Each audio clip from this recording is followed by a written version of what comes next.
Gott sein Plan wie immer, dass er will Gemeinschaft haben mit uns in Paradies. Und so wir gehen von Paradies nu Paradies. Das fängt alle an in Garten Eden und dort wie Paradies. Und Gott hat Gemeinschaft mit Adam und Eva. Aber wir wollen, was dann passieren dort.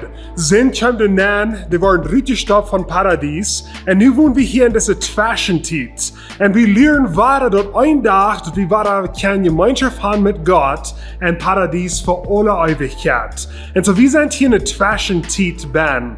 Und so was tun Menschen, wenn die in der Zwischenzeit sind?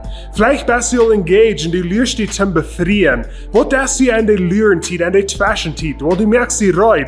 Du merkst alles Reut für das Chaos, was du planst. Oder vielleicht planen je ein Baby zu haben und je wollen, dass die Zwischenzeit jetzt vielleicht 9 Monate. Und was tue je in der Zwischenzeit? In der Zwischenzeit tue je ein Reut mehr. Je kauft mal Kleider, je mehr an den Baden Reut, je kriegen Wingeln, je mehr ein Reut für den Tag, wo das Baby geboren wird sein. Und so kriegst du so wie, wir lernen zum einen Tag weiter im Himmel sein für alle Ewigkeit, aber wir sind hier in der Zwischenzeit, so was tun wir? Wir merken uns selbst reut. Erstens, wir nehmen Jesus an als uns persönlicher Herr und Heiland.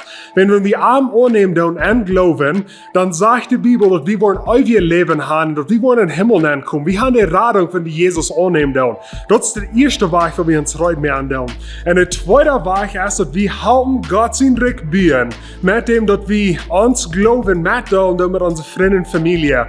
Wir tun mithalten bei der Kirche, wir tun unterstehen, wir bühren Gott sein Reck hier in unserer Umgebung und Raum der ganzen Welt. So dass andere Menschen auch ein Tag vor ein Paradies sein, für alle Ewigkeit mit Gott Gemeinschaft haben.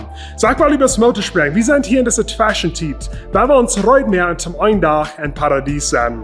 Wenn ihr das Video hast, gleich, dann will ich like abdrängen auf Facebook, subscribe abdrängen auf YouTube, checkt das Video raus mit Ihren Freunden und Familie und wir sehen uns nächste Woche.